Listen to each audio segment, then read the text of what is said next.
Est-ce que les années étudiantes sont vraiment les meilleures de J'ai nos beaucoup vies? d'importance à mon physique. Est-ce que ça fait de moi quelqu'un de La superficiel? première fois, c'est vraiment si Comment important. tu gères toi la pression Franchement, sociale? c'est grave. Je suis une fille et j'ai pas envie d'avoir J'ai d'enfants. toujours pas mon bac. Est-ce que c'est normal de toujours pas été en savoir ce qu'on couple, veut faire? Est-ce que J'ai c'est jamais été en couple et est-ce que c'est mais grave? je veux pas avoir Est-ce que c'est d'enfants, c'est obligatoire normal. d'avoir Tu gères la un conjoint? pression C'est si grave que ça sociale, parfois. ça me fait- C'est vraiment je suis si pas parce que c'est normal. Et bah viens on s'assoit et on papote. Bonjour à tous et bienvenue dans ce nouvel épisode de On Papote. Je suis très heureuse de vous retrouver cette fois-ci en dehors de mon studio, comme d'habitude, car nous sommes aujourd'hui au Podren et aussi en live sur Twitch.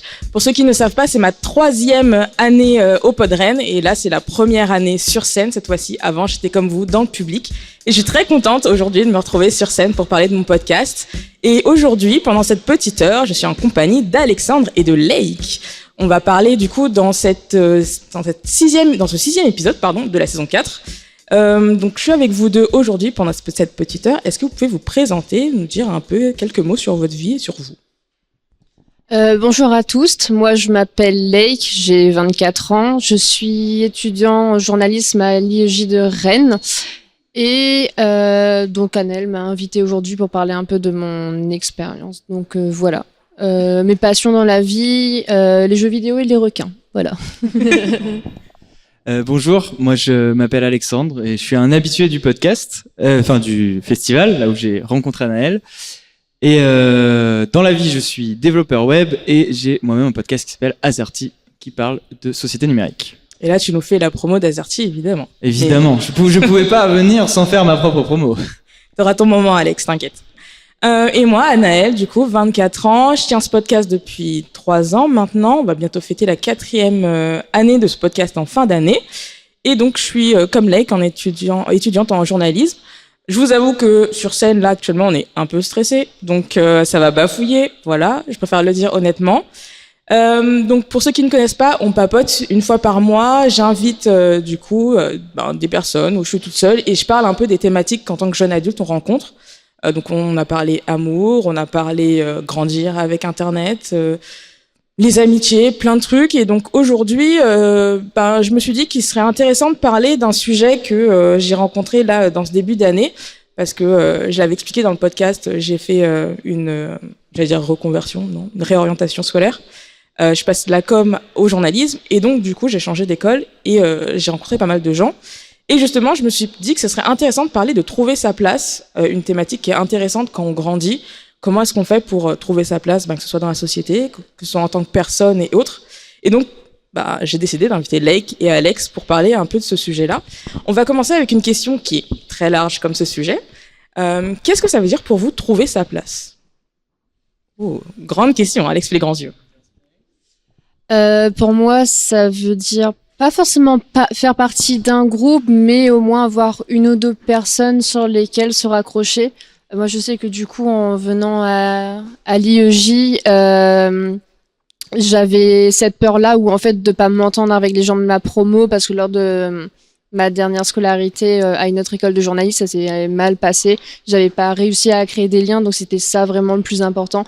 Au moins avoir une personne à laquelle je pouvais me raccrocher, comme je sais pas. Un petit animal marin sur un rocher, mais voilà. Ouais, c'est une forme de bien-être, peut-être? Comment? De bien-être, tu te sens à l'aise? Peut-être ce truc-là que tu recherches? Au moins me dire le lundi, ok, cool, je vais voir cette personne. Et je vais pouvoir passer du temps avec cette personne et pas forcément rester seule dans mon coin parce que, un peu anxiété sociale ou le fait de pas vouloir passer du temps avec des gens, mais au moins avoir cette personne-là, cet ancrage-là, en fait. Alex? Ouais, c'est marrant, t'as beaucoup parlé de personnes. Moi, j'ai une contre-question presque. C'est que, est-ce qu'on trouve sa place? Tu vois, est-ce que c'est possible? Mais je me retrouve quand même un peu dans ce que t'as dit, dans le sens où, pour moi, trouver sa place, c'est, est-ce que tous les jours tu te dis, franchement, ça va ce que je fais? Enfin, ça va mon quotidien? Et c'est quelque chose de très mouvant, en fait. À un moment, tu peux te dire, là, je suis bien, je suis dans mon environnement avec des personnes qui ont du sens pour moi. Je fais des activités tous les jours, régulièrement, qui ont du sens pour moi. C'est quelque chose de très dur. Je pense que sur même certains aspects, c'est presque de l'ordre du privilège, je pense, en réalité. Donc, c'est un peu toutes ces choses-là, quoi. C'est, est-ce que, au quotidien, je me sens bien avec les gens que je fréquente, avec les activités que je fais? Et c'est pas donné à tout le monde, hein, c'est dur, hein, c'est presque le travail d'une vie, je pense. Ouais, donc tu vois, Lake a plutôt évoqué le fait de se sentir à l'aise avec une personne, d'avoir un point de repère, si on peut dire ça. Et toi, t'es plus dans un cadre. T'as besoin d'un environnement où tu te sens bien pour te dire, ok, t'as trouvé ta place. D'une place, quoi. Bah oui, d'une place, du coup. On va poursuivre un peu avec cette question. Tu vois, tu l'as évoqué un peu avec l'école. Là, comment est-ce qu'on trouve sa place un peu dans un groupe de potes qui se connaît déjà? Généralement, que ce soit dans une fête, que ce soit là dans une école, dans une classe, nous ça a été notre cas. On est arrivé en tant que nouveau dans cette école et en fait on était dans une classe qui était déjà là, enfin qui s'est déjà constituée l'année dernière. Et donc eux ils ont continué ensemble et ils se connaissaient déjà. Est-ce que vous avez des petits conseils, des petits trucs comme ça? Comment est-ce que vous pensez qu'on trouve sa place dans ce genre de cadre?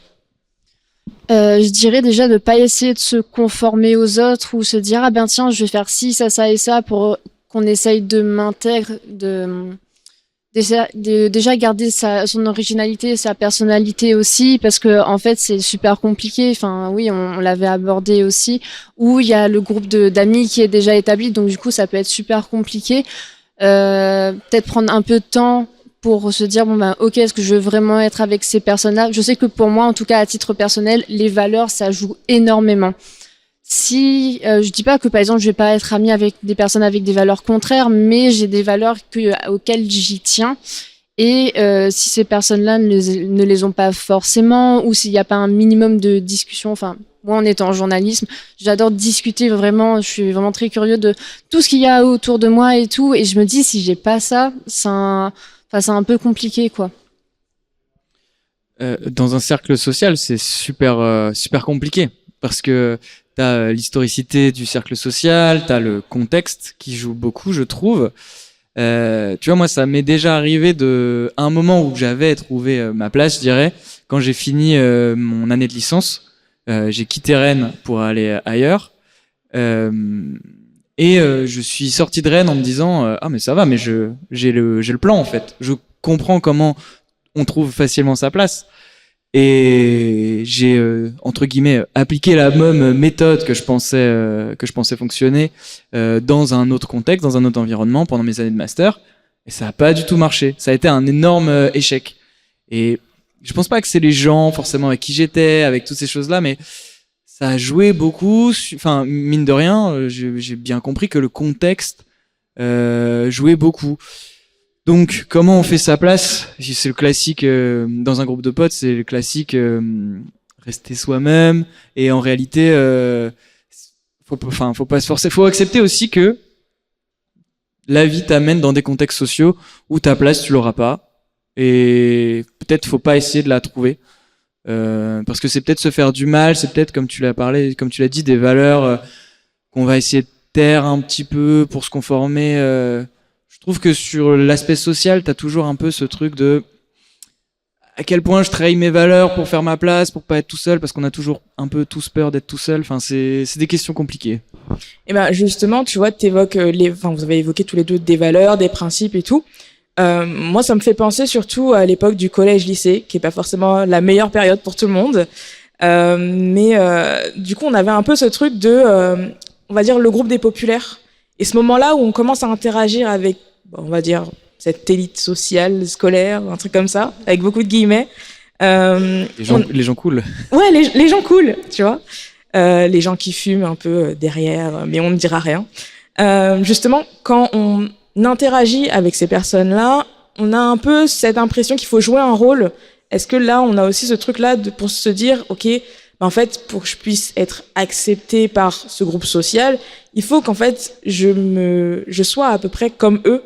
Genre, je fasse la meuf cool, que je fasse comme ça. Est-ce que vous pensez que c'est un peu ce même style-là? Est-ce qu'il y a peut-être un rapport avec le fait de, comme tu le dis, de pas perdre en fait son identité et sa propre personne, sa propre personnalité? Je dirais que oui. Enfin, du coup, j'ai l'impression qu'il faudrait changer sa personnalité. Il faudrait juste devenir complètement une autre personne pour la ressembler à elle et juste, abandonner la personne qu'on est soi. Sauf que, surtout ces groupes-là, de mon expérience, c'était des personnes qui étaient plus privilégiées au niveau des revenus de leurs parents, etc. Et c'est des personnes aussi, si tu es un peu bizarre, si tu as une passion un peu bizarre, ben en fait on va te mettre littéralement de côté aussi, et c'est ça qui est dommage, quoi. Et puis, je sais pas si t'es d'accord, mais ces années-là, elles sont aussi hyper fondatrices. Donc, j'ai un peu l'impression que c'est quelque chose qui nous suit jusqu'à s'épuiser. Enfin, pour ma part, j'ai l'impression que ça s'épuise un peu. Mais pendant longtemps, il y avait ce truc-là ou l'arrière-pensée mais là, le groupe cool, celui qui avance, celui qui fait des trucs, il est tel. Enfin, il correspond à telle valeur, il a tel et tel aspect. Et effectivement, au collège, j'étais là. Il faut que je me conforme à ces aspects si je veux pas être harcelé ou si je veux avoir des amis ou si ceci, cela. Et c'est tellement fondateur, ça arrive dans des années tellement fondatrices, quoi, que je pense que tu le gardes, une part, tu le gardes peut-être en toi une part de ta vingtaine. Forcément, j'imagine que c'est important. Mais bon, moi, je suis plus à la fin que le début de ma vingtaine, je sens que ça s'épuise, quoi. T'es là en mode, t'arrives dans des groupes sociaux qui partagent pas tes valeurs. Wow. Je préfère être tout seul. Je trouverais ma place tout seul que dans un groupe qui me correspond pas. Et justement, quand c'est comme ça, tu vois, toi t'expliques que maintenant, les études c'est fini. Est-ce que tu dis ouvertement, moi je ne veux pas être dans votre groupe, tu pars, comment ça se passe? Tu le dis pas ouvertement, mais ça se sent, tu vois, ça sent qu'il y a une friction, ça se sent. Et puis, tu vois, les groupes sociaux, t'en as parlé dans ton podcast. T'as pas la même manière de rencontrer au collège qu'au début de ta vingtaine, qu'à la fin de ta vingtaine, que plus tard, j'imagine. Beaucoup des gens que je rencontre, des groupes sociaux qui se font, moi, ils sont au travail ou dans mes passions à côté. Et mine de rien, c'est pas le même genre de cercles sociaux au travail et quand t'es en études. Moi, pour ma part, j'ai fait que des tafs où j'ai plus ou moins trouvé ma place avec mes collègues au niveau des valeurs et tout ça. Mais j'ai pu faire des stages où clairement on n'avait pas les mêmes valeurs. Écoute, je m'isole et c'est ok. Je m'isole, c'est pas grave. Je sais que j'ai des groupes sociaux dans lesquels j'ai ma place au-delà du travail. Et c'est d'ailleurs quelque chose qu'on observe beaucoup chez les jeunes générations. Hein. Le fameux... T'as dit les jeunes générations. Je dis les jeunes générations parce que les plus jeunes que toi, quoi, ou ceux qui ont à peu près ton âge. Oui, écoute, qu'est-ce que tu veux ? Oui, Alex est vieux. Tant pis, c'est après, ouais. Tu sais, le truc de... on peut reprocher aux plus jeunes de manger dans leur coin. C'est normal, quoi. Si les valeurs, elles correspondent pas, vaut mieux s'isoler. Après, oui, tu le dis pas frontalement. Je suis d'accord parce que justement, là, l'idée de ce podcast-là, il m'est venu, comme je l'ai dit au début, à la rentrée, parce que quand je suis arrivée vraiment à l'IEJ, moi, j'ai senti qu'il y avait un gros décalage entre les personnes qui étaient présentes et même moi. Mais je pense que ça, c'est aussi, le cadre de l'école privée. Je l'avais déjà ressenti dans mon master, où en fait, on sent qu'il y a vraiment un décalage des fois. Alors, ça fait un peu horrible, mais que ce soit dans les expériences professionnelles, que ce soit aussi dans les centres d'intérêt des personnes. Moi, je suis pas forcément quelqu'un qui va aller, je dis une connerie, aller en boîte ou boire tous les soirs. Mais pour autant, t'as l'impression que c'est fondamental dans la vie étudiante. Et quand tu fais pas partie de ce cercle-là, t'es un peu à l'écart. Est-ce que c'est ça que t'as voulu un peu évoquer, Laïc ? Oui, alors moi actuellement je suis sous médicaments, donc les premières fois on m'a proposé en fait d'aller en soirée ou de boire un verre, je disais non parce que juste alcool et médicaments c'est pas trop ça. Après, oui, il y a les softs, mais j'avais pas trop envie de sortir non plus. Mais après, j'ai commencé à sortir un peu plus, à sortir un peu plus avec eux, par exemple le lundi, parce que c'est notre jour de cours. Mais c'est vrai que j'avais pas forcément, j'avais cette appréhension-là justement. Est-ce que le fait de passer du temps, ça se fait forcément dans un bar, ça se fait forcément en soirée, parce qu'en fait, c'est les seules choses. J'ai l'impression qu'on fait aussi en tant qu'étudiant. Et en fait, on a commencé à sortir au restaurant. Je pense qu'on pourrait faire un petit peu plus d'activités aussi ensemble. Après, notre agenda est compliqué. Mais ouais, j'avais toujours eu cette appréhension-là. Et lors de ma dernière scolarité, à mon autre école, ça faisait que ça. Donc du coup, ça faisait que je sortais avec personne parce que j'avais pas envie. Et je trouve que c'est assez superficiel le fait de se dire tiens, on va aller boire un verre et on fait juste ça. Et ouais, ça paraît normal. Oui, voilà, c'est ça. Et c'est beaucoup de small talk aussi. Et je sais jamais quoi dire. Donc du coup, moi, ça me donne pas l'impression de pouvoir parler et d'avoir envie de parler non plus. Et en réalité, est-ce que c'est des contextes où à la fin tu te connais vraiment, puisque en vrai, si tu te connais toujours, si tu te rends compte toujours à 3 grammes, bon, Tu connais le meilleur et le pire, on va dire, mais tu connais pas vraiment la personne dans son ensemble. Ouais, c'est ça. Et puis en fait, je trouve qu'il y a d'autres moments où on peut avoir des conversations très deep où en fait on peut se dire bon ben en fait qu'est-ce que t'as fait avant ou les points d'intérêt, enfin les centres d'intérêt et tout. Et en fait ouais ça peut se faire en dehors d'un verre le soir quoi. Ouais, c'est un peu tout ce contexte-là, étudiant. Ça, c'est un truc qu'on a tous remarqué. Vraiment, moi, j'avais essayé de dire dans mon ancienne école, voilà, peut-être faire une soirée, je sais pas, jeux de société ou faire un autre truc. Et en fait, on se rend compte que c'est pas ça qui fonctionne. Les BDE, les étudiants, ils s'attendent pas forcément à ça. Je dis pas que tout le monde est dans le même panier. Je dis juste que, c'est sûr que boire autour d'une bière, c'est plus intéressant. Ça marche plus fin vingtaine, début trentaine. On y repensera quand on approchera de la trentaine. On a parlé du coup là un peu de scolaire, on a parlé des amitiés et tout, mais là en termes d'amour, dans les relations amoureuses, il y a aussi cette question de trouver sa place au sein d'une nouvelle relation. Là pareil, il y a un peu une question autour de jouer un rôle. Généralement, tu vois, quand tu rencontres quelqu'un, c'est souvent le moment où on commence à te poser un peu des petites questions un peu pièges en mode ah mais est-ce que toi t'aimes bien un tel truc et tout, qu'est-ce que tu penses de ça? Là c'est un peu pour savoir, un peu pour jauger comment est-ce qu'on peut trouver sa place là dans les relations amoureuses, comment est-ce qu'on se situe? Moi avec ma copine ça a été quand même assez simple où en fait ça a tilté dès le début. Quand on s'est rencontrés, moi j'étais en stage de journalisme et en fait je sais pas après 1-2 semaines, enfin franchement ça allait vraiment. Et la petite anecdote, c'est que on a des chats tous les deux, et elle me dessinait des chats Pokémon, des chats crevettes ou des trucs comme ça. Et ce petit truc-là, en fait, on s'est dit, en fait, on a les mêmes passions, enfin, on a les mêmes centres d'intérêt. Et c'est une personne qui me ressemble beaucoup sur plein de choses, et en fait, on se complète vraiment. Donc, j'ai vraiment pas eu à chercher où était ma place. Le plus compliqué, ça a été comment on construit une relation qui, moi, je voulais qu'il soit sérieuse, elle aussi. La question de la place, non.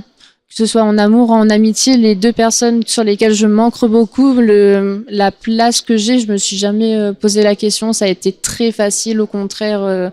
En fait, je pense que là, les valeurs, elles coïncident vraiment. Donc, c'est ce qui a facilité tout ça aussi. Lake a clairement donné la réponse, surtout quoi. Si c'est simple, tu te poses même pas la question de ta place en fait. Je pense que c'est presque même un red flag de se dire est-ce que j'ai vraiment cette place dans cette relation, est-ce que si c'est simple en fait tu vois toutes ces thématiques là de se poser la question de trouver ta place, j'ai quand même en règle générale l'impression que tu te poses pas trop de la question de si t'es à ta place quand tu l'es vraiment en réalité. Et forcément dans les relations je trouve que c'est comme tu l'as dit, si c'est simple tout ça, je pense que t'es plus ou moins au bon endroit. Après, il y a aussi une question de trouver sa place, mais je pense là, dans les relations, c'est plus une forme d'étiquette aussi. C'est comme on l'a évoqué au collège, au lycée, t'es un peu la personne populaire, t'es un peu ça, c'est un peu dans cette case-là qu'on te place. Est-ce que vous pensez que c'est un peu ce style-là ou est-ce qu'il y a autre chose?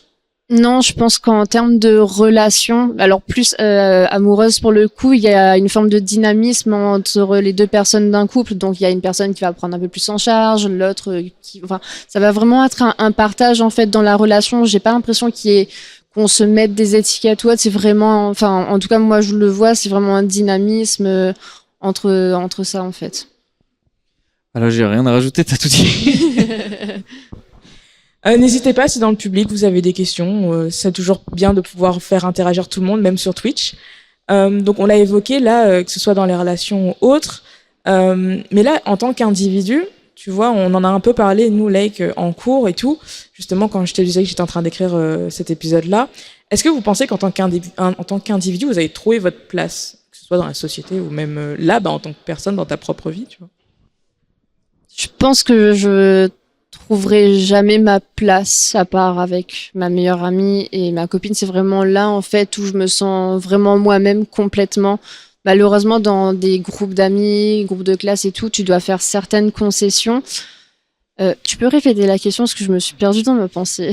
Est-ce que tu as trouvé ta place en tant qu'individu? Genre là par exemple, là tu te lèves, tu as les pieds ancrés dans le sol, tu dis je sais qui je suis, j'ai trouvé ma place, je sais ce que je veux et tout. Un peu. Je pense que je trouverai ma place quand j'aurai vraiment atteint mon rêve. Enfin, là, ça, c'est pour sûr. Mais si t'es perfectionniste aussi, c'est un peu compliqué de trouver ta place. Mais là, dans les prochaines années, là aujourd'hui non, et dans les prochaines années, je pense pas non plus. C'est encore un truc qui reste un peu compliqué aussi à pouvoir moduler, comme je disais tout à l'heure. Du coup, ne pas perdre tout ce qui fait toi, ta personnalité, tes centres d'intérêt, tout ce qui fait que tu peux être qualifié de personne bizarre alors que en fait c'est ok. Et de garder vraiment tout ce pack-là en fait, et ne pas baisser son intensité, quelles que soient les personnes en fait que tu rencontres. Perso, moi j'essaie de pas trop me poser cette question-là, mais plus de me dire qu'est-ce qui est sûr, tu vois, qu'est-ce qui est validé, qu'est-ce que, bon là, pour reprendre tes mots, là où j'ai trouvé ma place, bon, à titre individuel, sur les valeurs et tout, je pense qu'il y a des choses, il y a des piliers qui bougeront pas ou bougeront un petit peu, mais voilà. Par contre, pourquoi j'essaie de pas me poser cette question-là, parce que si je me dis tout le temps, ou si je me dis régulièrement, est-ce que j'ai trouvé ma place, finalement, est-ce que je me rajoute pas une pression supplémentaire sur des choses? On a tous, tu vois, des objectifs, des rêves, mais à quel point se les répéter, ça peut plus devenir, je sais pas, un obstacle, ou à quel point on peut, voilà, juger sa vie actuelle, sa situation actuelle. Non, je pense que ce qui est bien, c'est d'avoir un horizon, je dis horizon comme ça, c'est pas trop dans l'objectif, la performance et tout ça, mais un horizon, quelque chose qu'on aimerait bien atteindre de près ou de loin, de près ou de loin, et s'en satisfaire à chaque fois qu'on s'en rapproche. Et dans ce sens-là, dans cette optique-là, je pense que j'ai plus ou moins trouvé ma place. Tout n'est pas parfait, et acceptons que tout ne sera jamais parfait, mais sur beaucoup d'aspects, à titre individuel, et parce qu'on parle de manière individuelle, je pense que j'ai trouvé ma place sur pas mal d'aspects. Et c'est un privilège de fou. Justement, tu vois, c'est ça intéressant parce que chacun, vous avez évoqué un peu cette place-là que vous avez trouvée. Toi, Lek, encore une fois, ça rebondit beaucoup avec les personnes qui sont autour de toi. Alex, c'est plus l'environnement, toujours généralement, si je me trompe pas. Oui, mais c'est quelque part, c'est un tout. Peut-être que t'as plus que moi cet aspect des gens. Moi, j'ai l'impression que les gens, en réalité, j'ai des amis, j'ai des gens que j'apprécie, des gens qui sont là depuis très longtemps dans ma vie. Mais pareil, ça, dans une vie, les gens, ça va, ça vient. Donc, j'ai pas trop envie de me dire. T'accrocher, ouais. Si, je suis accroché à des gens. Si je perds des gens dans ma vie pour X ou Y raison, évidemment, je serais triste. Mais oui, je pense que je fonctionne aussi à quoi j'ai envie que ma vie ressemble, sans l'idéaliser, avec ce que j'ai là, qu'est-ce qui est possible d'atteindre, et j'avance. Donc, dans certains contextes, il y a des gens, dans d'autres, il y en a pas, il y en a moins. Donc oui, c'est plutôt l'environnement, mais les gens ont leur part dans mon environnement. Tu vois, Lake, on en avait, comme j'avais dit au début, on en avait un peu parlé. Et je pense que peut-être que c'est moi qui ai mal formulé ma question, mais moi, quand je parlais de trouver sa place là en tant qu'individu, y a aussi moi cette question-là qui se pose, et je sais pas si je suis la seule ou pas, mais moi, il y a aussi ma place en tant que femme et en tant que femme noire que je dois trouver. Justement, dans une école privée, je sais que moi, c'est les questions que je pose quand j'arrive. C'est vraiment, est-ce que du coup, il y a d'autres personnes de minorité qui sont présentes aussi dans l'école et tout. Et c'est quelque chose qui est important pour moi de me dire, c'est horrible à dire, mais est-ce que je ne serais pas seule? Et c'est quelque chose que je regarde. Je sais que là, dernièrement, je suis allée au cinéma. Et en fait, je suis allée à l'Arvor et tout sur une séance. Et en fait, je suis arrivée et j'étais en mode, waouh! Genre, je suis la seule meuf noire. Genre là, il y a eu ce truc de, ok, ma place, techniquement, je ne me fonds même plus dans la masse. Il y a un peu ce truc-là qui est un peu terrifiant. Et donc, justement, en tant que femme et en tant que femme noire, je dois aussi trouver ma place. Et j'ai l'impression qu'on nous a un peu ancré ça dans la tête de, ok, tu as plus d'efforts à faire que d'autres personnes et autres. Et donc, justement, c'est un peu ça autour de ça, ma question, et était un peu plus pour Lake, peut-être sur cette thématique-là. Je te rejoins complètement là-dessus sur le fait de chercher ses pairs, parce que moi je viens de La Réunion et du coup je sais que quand je suis arrivée en 2020 ici, je me suis dit ça serait trop bien. Je sais que la gastronomie, elle est différente. Ce serait trop bien de trouver des produits de la Réunion et tout. Et littéralement, c'est les épiceries asiatiques. Et heureusement qu'elles existent. Et vraiment, c'est juste trouver un produit de la Réunion, ça peut me faire toute ma journée. Et donc, moi, je viens de la Réunion, mais je suis une personne blanche, donc j'ai un white passing, quoi. Et la première journée à l'ISCPA, donc mon ancienne école, je pense que je me la rappellerai toute ma vie. Donc on se fait un tour de table, on dit quel âge on a, enfin on se présente et d'où on vient. Et puis à mon tour, je dis moi c'est Lake et je viens de la Réunion. Et la première chose qui sort, je fais t'es pas noire. Et je suis non, il ne faut pas réduire les départements d'outre-mer à des personnes noires. Il y a des personnes d'outre-mer qui sont nées à La Réunion, qui sont blanches. Par exemple, on a les Yab, donc qui sont les blancs des Hauts.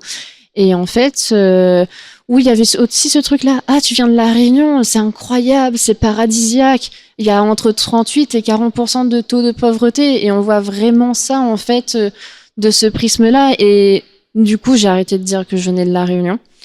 Donc j'ai déménagé de Lyon à Rennes, donc on croit que je suis de Lyon alors que j'ai arrêté de dire qu'on est de la Réunion, mais pareil, quand je suis arrivée à l'IUJ, je me suis dit ça serait trop bien, pas sûr qu'il y ait des gens de la Réunion, mais qu'il y ait au moins des gens d'outre-mer, parce que j'ai l'impression qu'en fait notre expérience est différente. Et on a des choses communes en fait des gens venant d'outre-mer, et je sais pas, j'ai l'impression qu'il y a encore un très très gros décalage entre moi, mon expérience encore aujourd'hui, et ça fait 6 ans que je suis dans l'Hexagone, il y a encore un très très gros décalage entre ma vie à La Réunion et ici.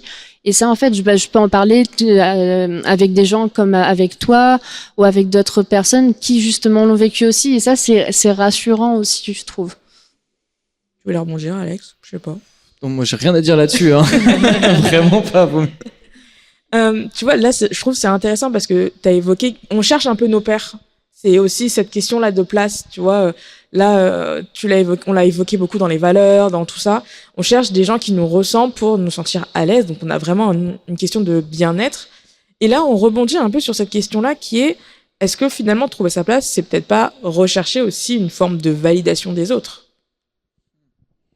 Mais peut-être bien, et du coup ça me fait penser à tu vois notre expérience, elle est très diverse, parce que moi forcément en tant que mec blanc, c'est peut-être pour ça justement que moi je mets l'environnement, parce que moi l'environnement il m'est nécessairement moins défavorable de fou en fait, donc je pense que naturellement je suis peut-être beaucoup moins que vous à la recherche de gens qui me ressemblent forcément sur des trucs mineurs par rapport à vous, sur des questions mineures, plus que sur des questions quand même des questions de valeur ou des choses comme ça. Donc, je pense que déjà la différence, ça s'explique là-dessus, tu vois, sur nos vécus différents.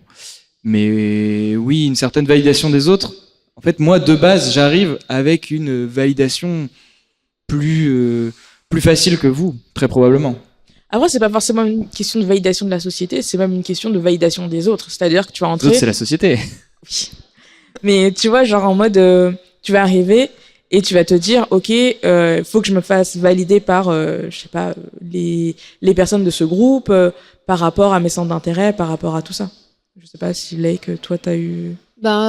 Mes centres d'intérêt, je les ai pas vraiment partagés en fait, à part dire je suis un gamer, je joue aux vidéos et puis voilà, c'est le truc. Mais ou sinon, quand je recherche mes pairs, c'est vraiment l'expérience qu'ils ont et qu'est-ce qu'on peut échanger en tant que personne non binaire et lesbienne. Du coup, je sais que c'est, je sais pas, les expériences lesbiennes, les expériences non binaires sont différentes et on peut être perdu là-dedans. Donc moi, je dirais, c'est pas une validation vers ces personnes-là, mais me dire, en fait, je suis pas seule dans ma situation et je peux parler à ces personnes-là, parce que dans la société d'aujourd'hui, je me suis pris une réflexion aussi, je l'ai pas entendu, mais en quoi que j'étais une personne non binaire, j'avais pas plus de privilèges ou quelque chose comme ça. En tout cas, c'était un truc, ouais, t'es non binaire, en fait, on s'en fiche, quoi. Tu es une personne comme une autre, alors que non.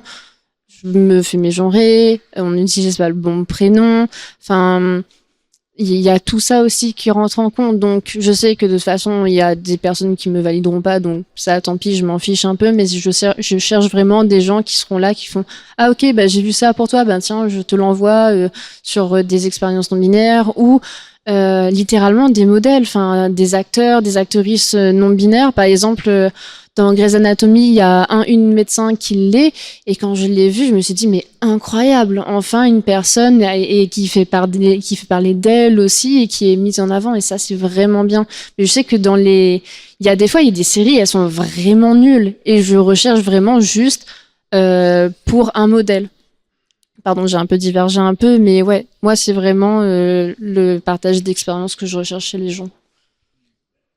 Ouais, bah justement, c'est intéressant parce que tu vois, tu l'expliques, et quand je parle de validation, ben moi j'ai l'impression que ça rebondit souvent dans les relations amoureuses, en mode on cherche une validation pas en fonction de notre attirance sexuelle, tu vois. Par exemple, moi, des fois, j'avoue, je vais chercher une validation des mecs parce que t'es en mode, bon, bah là, t'es un peu dans une phase down, donc tu cherches un peu à booster un peu ton ego et tout. Mais ça veut pas dire que tu la recherches tout le temps. Et je trouve que ce que je recherchais quand je suis arrivée à l'IEJ, c'était un peu ça, parce que je l'avais pas eu dans mon autre école, où t'es en mode, ok, j'ai besoin d'être validée par les autres personnes pour savoir que, oui, moi aussi, j'ai ma place, je mérite d'être ici. Et le groupe accepte ma place dans son cercle et me fait une place à l'intérieur. Est-ce qu'il y a peut-être ce truc-là ? En fait, je pense que on a un peu tous intégré selon notre position sociale. En fait, on a un peu l'inconscience de notre position sociale, et on a tous un peu intégré, du coup, un attendu social, quoi. Et du coup, quand tu dis que t'as besoin, j'ai l'impression, hein, j'ai pas de doctorat rien là-dessus, hein. Et j'ai l'impression, quand tu dis que voilà, t'es dans une phase un peu down et t'as envie de plaire, bah que t'as intériorisé ton attendu en tant que femme, et que ton bonheur pourrait passer, ou ton humeur pourrait passer par mais là, pour aller mieux, je dois plaire à un gars. Parce qu'on a intériorisé cet attendu social. Je pense qu'en tant que mec, j'en ai aussi, probablement moins difficile à atteindre. Mais, et donc, du coup, tout tourne autour de cette question de plaire aux autres. Mais en réalité, les autres, c'est une masse informe qui elle-même est sujette à ces attendus sociaux, quoi. Voilà. Ouais, mais justement, j'avais vu une vidéo là dernièrement où en gros, c'était un prof avec une classe, je crois de CM2, un truc comme ça. Et en fait, il a ramené 4 élèves. Et du coup, tout le monde les regardait. Et à la fin, les enfants qui étaient choisis ont dû dire, bah voilà, qu'est-ce que eux ont trouvé, on va dire, de bizarre chez eux. Donc il y en avait une, elle avait une tache sur sa chemise, une autre, elle s'était pas bien coiffée, ou elle avait une mèche qui partait de côté, et etc. Et du coup, ce que les autres élèves qui étaient assis regardaient disaient, ben moi j'ai pas vu ça, j'ai vu autre chose, tu vois. Et on a un peu ce prisme de se dire, ok, bah moi je me sens bizarre par rapport à ça, mais finalement c'est pas le cas. Et donc là on va un peu rebondir sur un autre sujet. Dans son livre Encore mieux, Léna Situation, elle a parlé un peu des 4 piliers de sa vie. Donc c'est 4 choses qui sont vraiment importantes pour elle, sur lesquelles elle peut se baser, et elle est sûre que avec ça elle peut bien avancer. Est-ce que vous pouvez nous dire un peu quels sont les vôtres ? Tu veux que j'y aille ? J'en ai 2 en tête et il me manque 2 autres, mais... Bah 2, c'est déjà bien. Vas-y. En vrai, je dirais en premier ma santé mentale. Ça, c'est vraiment le truc le plus important. Parce que je pense que, enfin, moi, à titre personnel, si je l'ai pas, je peux pas vraiment avancer, ou je me dis, en fait, là, je suis bien, donc du coup, bah, je peux y aller. L'argent, je le cache pas. J'ai quand même envie, de toute façon, il faut payer le loyer, et j'ai envie de me faire plaisir aussi. Enfin, mais ouais, voilà, ça serait les 2 déjà les plus importants. Peut-être me confirmer dans le travail, ou avoir le travail de mes rêves. Ça, je sais pas si ça se fera, mais ça serait moins un pilier du coup. Alors, je vais essayer de reprendre. Je sais pas si j'ai précisément 4 piliers, mais moi, je vois un petit peu ma santé mentale, mon humeur en règle générale, qui repose sur plusieurs piliers, qui peuvent vaciller, qui peuvent disparaître. Et c'est bien de pas mettre tous ses œufs dans le même panier pour cette raison-là. Et donc, dans ces divers piliers, je vois, mon travail, qui est peut-être pas le pilier le plus fort, parce que j'aime bien mon travail, même si c'est pas ma passion. J'ai, pour le coup, ma passion, qui est un truc assez solide, ma passion pour le podcast. J'ai mes amis. Je pourrais avoir ma famille, je pourrais avoir, tu vois, si j'étais en couple, je pourrais avoir ma copine aussi. Mais donc oui, moi, ce serait les proches, probablement le travail, tant qu'il est pas toxique, tant qu'il est ok, et la passion. J'aurais plutôt ces 3 piliers-là. Mais en réalité, je pense que pour aller bien, on peut développer tout un tas de petits piliers et plus ou moins fort, quoi. Ouais. T'en as trouvé d'autres, Like, ou tu veux que je commence? Non, tu peux y aller. Moi, je dirais que quand j'avais fait l'exercice, alors ça a été très difficile parce que vraiment, tu te dis, ok, quelles sont les 4 choses, surtout 4, qui font que sans ça, ta vie, en fait, elle vacille. Je sais plus ce qu'elle avait mis, je crois, elle avait mis ses proches, elle avait mis sa famille, enfin, elle avait mis famille, amis, santé et je crois travail. Santé, ouais, c'est bien. Et en vrai, moi, je mettrais du coup le travail, mais plutôt dans le sens, avoir du sens dans ce que je fais. Comme là, tu vois, je trouve que j'ai du sens dans ce que je produis, dans ce que je peux proposer. Et c'est essentiel pour moi. Si ce que je fais n'a pas de sens, en fait, j'y arrive pas, ça vacille. Je dirais aussi les amitiés. Je me suis rendu compte de ça dernièrement que, en fait, sans les amitiés, ta vie, elle vacille, tu peux pas être droit. Je mettrais la famille aussi, qui est un peu important aussi pour moi. Et en dernier, j'avoue que je suis un peu comme toi. C'est vrai que 4, c'est beaucoup. Et j'aurais dit peut-être la santé, un truc comme ça. Mais est-ce que pour toi, ou même pour elle, j'ai pas lu le livre, est-ce que pour toi, il faut que ces 4 piliers soient à fond? Parce que pour moi, il faut accepter que justement, c'est des piliers, donc que si t'en as un qui est cassé ou en rénovation à un moment, tu peux t'appuyer sur les autres. Et là où ça devient dangereux, si t'en as plusieurs qui commencent à vaciller, quoi. Je pense que, alors, on va pas dire à fond à 100%, mais je pense que t'as un minimum à avoir. Genre en mode, je dis une connerie, si dans ta famille ça va pas trop, c'est pas grave, on va dire que ça descend à 50%. Tu peux te reposer sur tes proches ou ta passion pour ouais, c'est ça. Genre en gros, en fait, t'as toujours, on va dire ton pied, il va peut-être vaciller sur ta table, mais tu sais que ça va pas tomber parce que t'es pas tombé au fin fond du zéro de ce pilier-là. Alors qu'une table à 2 pieds, ça tient moins bien. Donc, si elle est accrochée à un mur, en vrai, ça fait un buffet. Mais, ouais, pourquoi pas. Hein. Après, est-ce que t'en as trouvé d'autres, Lake? Est-ce que toi, c'est une table en mode buffet? Elle te pousse au bout, là. T'es obligé d'en trouver d'autres. T'es obligé de répondre, là. Je dirais la santé pour le coup, mais franchement, il faut que je fasse l'exercice aussi comme toi, parce que je peux pas juste en donner comme ça, c'est un peu compliqué, mais... En fait, oui, comme tu le disais, avoir des piliers qui sont un peu modulables aussi et que tu peux te reposer sur un ou sur l'autre. Enfin, famille, amis, je sais que moi, je mettrais pas forcément la famille dedans, mais plutôt les amis, où je sais que, en fait, ma famille, quand même, elle est loin, mes amis sont plus proches et je sais que s'il y a un problème, ça, c'est là. Enfin, mettre des piliers qui soient réalistes aussi. Ouais. Justement, là, j'ai dit, enfin, oula, je suis en train de lire mon texte, mais en même temps, je suis en train de parler, donc c'est un peu compliqué. Est-ce qu'il y a aussi peut-être un lien avec la confiance et l'estime qu'on a de nous-mêmes? Tu sais, là, sur la place qu'on va trouver. Là, je parlais justement du fait que lors de ma séance au cinéma, je me sentais un peu seule en tant que femme noire. Dans la classe aussi. Bref, en règle générale, il y a des moments où tu sens que ça vacille. Est-ce qu'il y a peut-être un lien avec la confiance en soi, se dire, ok, moi, j'ai confiance en qui je suis, et je sais que là, ça va aller. Par exemple, je sais que moi, ça a évolué dans la classe. Au tout début, je sentais qu'il y avait un gros décalage. Et finalement, j'ai vraiment pris confiance et j'ai affirmé, comme tu l'as expliqué, Alex, en mode, si je dois manger toute seule et si je dois faire des trucs toute seule, je le ferai toute seule et j'assume mon choix. Est-ce que là, il y a peut-être un point de confiance à avoir dans ce truc-là?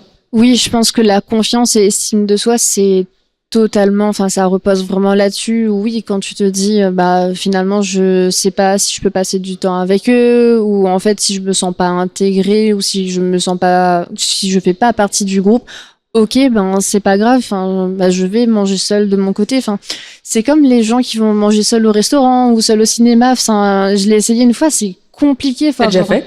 Ouais, alors. Pas le restaurant parce que je pense pas être à ce niveau déjà là, mais le ciné seul, c'est incroyable. Enfin, faire des activités seules, c'est ouais. Le ciné, je préfère même presque maintenant. En vrai, je vous conseille, faites un concert seul. Ça, c'est banger. Concert, j'ai fait aussi. Concert seul, c'est génial. Elle est compliquée ta question là cette fois-ci, parce que en gros, je pense que tu peux un peu, pas totalement, mais un peu. En t'entraînant, c'est pas facile, mais décider entre guillemets de ce qui a de l'influence sur toi. C'est sûr, si t'es tout seul tout le temps, à un moment on est des êtres sociaux quoi. Donc même si à un moment t'as besoin, je pense, de contact. Maintenant, je me perds dans ma réponse. La confiance en soi. Et La l'estime de confiance en soi, ouais. Mais de fait, elle est un peu dépendante, je pense quand même, des piliers dont on parlait avant et tu vois, de l'importance que tu as choisi de donner à ces piliers. De fait. Et vu que c'est toi qui choisis l'importance que tu donnes aussi, tu peux avoir un petit effet là-dessus, mais tu choisis pas totalement. Tu choisis en partie, je pense. Ouais. Donc il y a quand même une forme de petite confiance à avoir pour être sûr au niveau d'un groupe. Là, du coup, on a un peu parlé au tout début.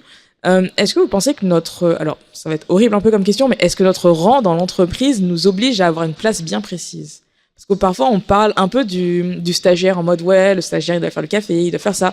Nous en tant qu'alternant, alternante, on a un peu ce truc-là de on est dans l'entreprise, mais on n'est pas forcément non plus trop dans l'entreprise. Comment est-ce qu'on fait pour savoir quelle place on est censé avoir? Je vois qu'Alex est déjà prêt à répondre. Ça devient un podcast syndicaliste là, ça y est. Donc, comment on fait pour... J'essaie de reformuler ta question. Comment on fait pour savoir la place qu'on a dans l'entreprise? Ouais, en fonction déjà de la place que t'as. Parce que en fait, tu vois, toi, t'es en CDI. Oui, déjà, il y a ça. Mais justement, est-ce que cette place-là, enfin, là, t'es en CDI, j'ai une connerie, t'es deuxième, enfin, t'es l'adjointe du chef. Du coup, t'as une place importante. Est-ce que ça veut dire que même socialement, si dans l'entreprise ou autre, est-ce que t'as aussi cette place de chef en quelque sorte, que tu dois garder? C'est assez marrant ce que tu dis parce que moi, je vais prendre un exemple. Mon manager, je trouve trop cool. C'est quand même, il est au-dessus de moi, tu vois, hiérarchiquement. Mais de fait, on a des bonnes conversations, on parle de tout, de rien. C'est quelqu'un d'assez cool. Et il m'a dit, bah moi, je sais que c'est con, mais par ma position, je pense que je me sentirais pas qu'on soit amis, quoi. Alors que je suis devenu ami avec des collègues. Je sais qu'on se verra après, enfin, tu vois, on part en vacances ensemble et tout. Et donc, du coup, je pense que ta position sociale dans l'entreprise, en fait, une entreprise, c'est structurant, hein, donc forcément, moi, je me verrais pas être le boss de mes potes, tu vois.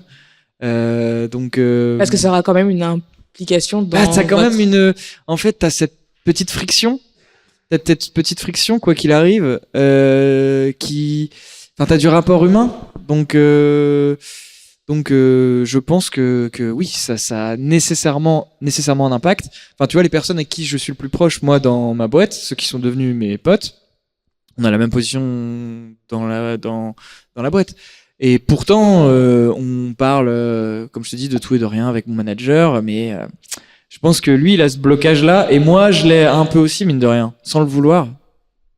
Like je rebondis sur ce que tu viens de dire, ça peut brouiller aussi les lignes professionnelles et amitiés. Enfin, moi, je sais que si je vais garder des amis d'entreprise et je vais avoir mes amis à côté, en fait, parce que je veux pas mélanger les deux non plus. Pour rebondir sur la place en entreprise, c'est vrai que pour le coup, alternance c'est un peu compliqué, mais ça dépend de l'entreprise aussi.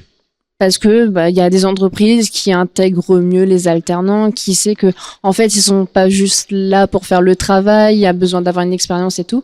Par exemple, dans plusieurs de mes stages, franchement, j'étais bien, j'ai monté un peu en grade et j'avais les mêmes missions que les autres journalistes titulaires. Et là, pour le coup, je me suis dit ah cool, je suis pas juste que stagiaire maintenant. C'était vraiment un gain de compétences. Et là, pour le coup, je me suis pas poser la question, en fait, là où elle est ma place.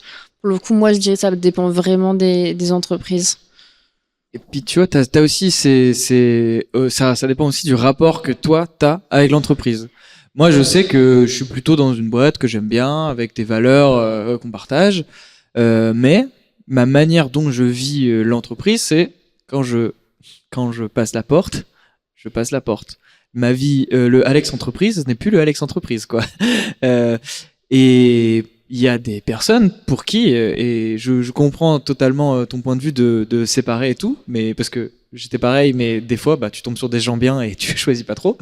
Mais il y a des gens pour qui leur vie sociale, leur vie, enfin tout tourne autour du travail.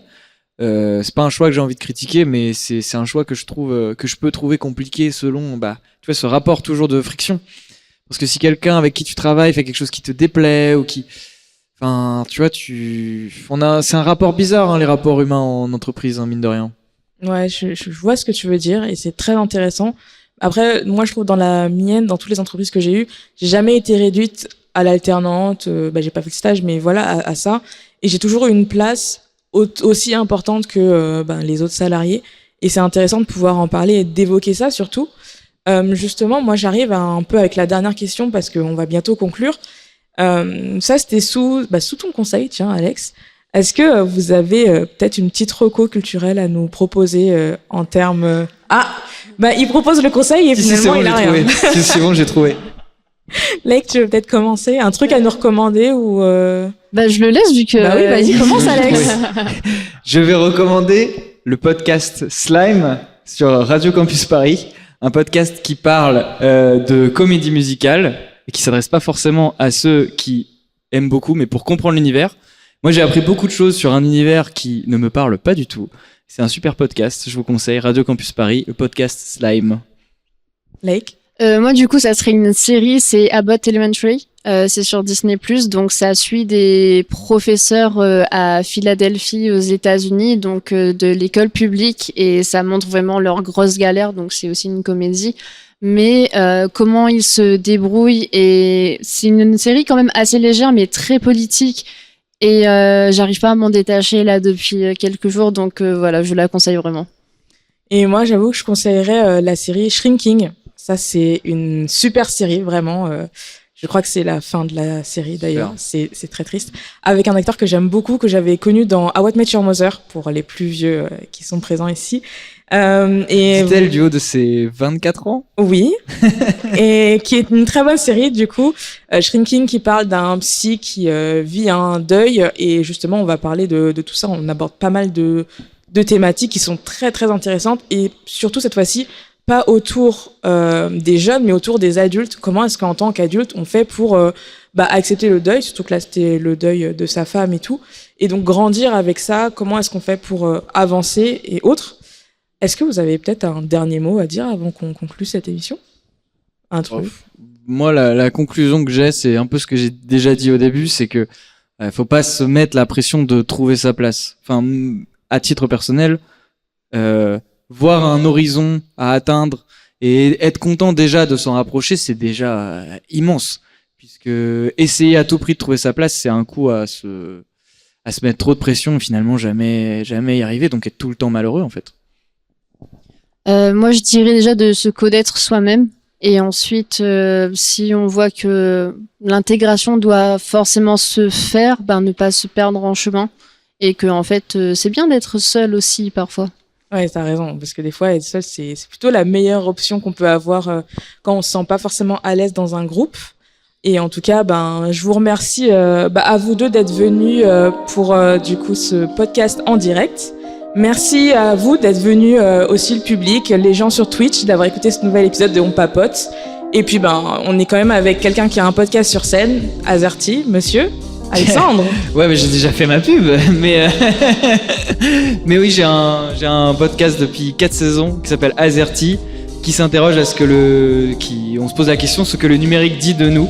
Donc, on traite de sujets comme l'écologie et le numérique, sur la composition d'un front technocritique, le masculinisme en ligne, voilà ce genre de choses avec des invités et c'est très chouette. C'est sur un format un peu particulier et c'est super. Et je vous recommande la balade sonore sur, c'était quoi, les data centers? Data centers, qui était franchement intéressant. Voilà, je vous remercie beaucoup et puis passez une bonne journée au Podren. Merci. Merci.